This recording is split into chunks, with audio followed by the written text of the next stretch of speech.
কংগ্ৰেছৰ ফলাফলটো আৰু ভৱিষ্যতলৈ আৰু বেছি বেয়া হৈ গৈ থাকিব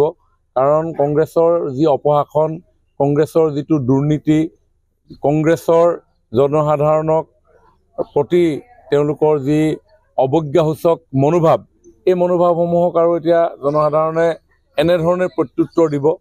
কাৰণ কংগ্ৰেছ কেতিয়াও অসমৰ বন্ধু নাছিল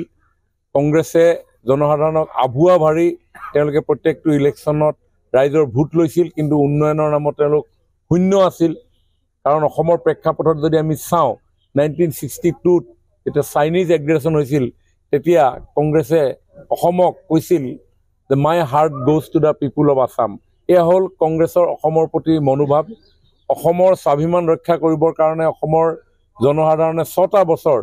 অসম আন্দোলন কৰিছিল 79 চনৰ পৰা 85 চনলৈ আৰু এই 6 বছৰীয়া অসম আন্দোলনৰ সময়ত অসমৰ তেজাল যুৱক যুৱতীক 855 জনকৈ অধিক লোক হত্যা কৰিল হাজাৰ হাজাৰ পংগুত্ৰ জীৱন আজি কটাবলগীয়া হ'ল হিতেশ্বৰ শইকীয়াৰ নেতৃত্বত কংগ্ৰেছৰ সময়ছোৱাত গুপ্ত হত্যাৰ বিভীষিকাৰে অসমৰ সমাজ জীৱনখনক তছনছ কৰিবৰ কাৰণে তেওঁলোকে কুণ্ঠাবোধ নকৰিলে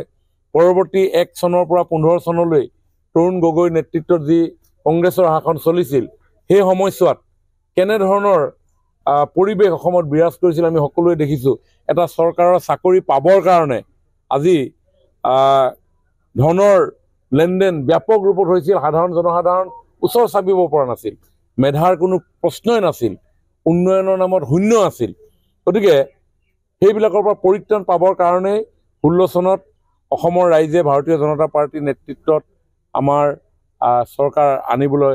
প্ৰয়াস চলালে আৰু ৰাইজৰ সেই অকুণ্ঠ শ্ৰদ্ধা অকুণ্ঠ মৰমক মোদী ডাঙৰীয়াৰ কেন্দ্ৰীয় চৰকাৰ আমাৰ 16 চনত অহা সৰ্বানন্দ সোণোৱাল ডাঙৰীয়াৰ চৰকাৰ 21 চনত হিমন্ত বিশ্ব শৰ্মা ডাঙৰীয়াৰ চৰকাৰখনে সৰ্বস্তৰতে বিকাশৰ দিশে আগুৱাই লৈ যাবৰ কাৰণে নিৰন্তৰ প্ৰয়াস এই প্ৰয়াস ৰাইজে ওচৰৰ পৰা দেখিছে আৰু দেখাৰ কাৰণে আজি এই জিলা পৰিষদ আঞ্চলিক পঞ্চায়তত আমাৰ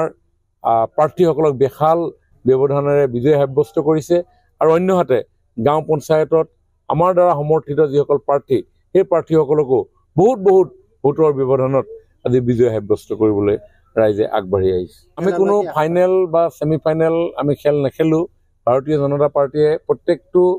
খেলকে আমি ফাইনেলে খেলোঁ আৰু ফাইনেলত আমি ভাল ধৰণে প্ৰেক্টিছ কৰোঁ আগত অনুশীলন কৰোঁ আমাৰ যিখিনি কৰিব লগা আছে সেইখিনি কৰোঁ চৰকাৰ হিচাপে আমি এই নিৰ্বাচনক অতি ভক্তিভাৱেৰে আমি অংশগ্ৰহণ কৰোঁ নিৰ্বাচনৰ প্ৰাক মুহূৰ্তত আমি ৰাইজক যেনেধৰণে সহায় কৰিব লাগে সৰ্বস্তৰত অন্ত্যোদয়জনক দুৰ্বলজনক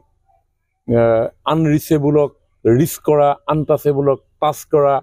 প্ৰত্যেকটো ছাবজেক্টকে আমি খুব গভীৰভাৱে আমি অনুশীলন কৰি আমি কাম কৰোঁ আৰু সেইকাৰণে আপোনালোকৰ ভাষাত ছেমি ফাইনেল বুলি ক'ব পাৰে কিন্তু আমাৰ ভাষাত এইটো মানে ফাইনেলো নকওঁ এইটো আমাৰ কাৰণে আমাৰ ধৰ্ম ৰাজনৈতিক দলৰ নিৰ্বাচন আৰু সেই নিৰ্বাচন খুব ভক্তিভাৱেৰে ৰাইজক সেৱা কৰি আমি আগবাঢ়ি যাবলৈ প্ৰয়াস কৰোঁ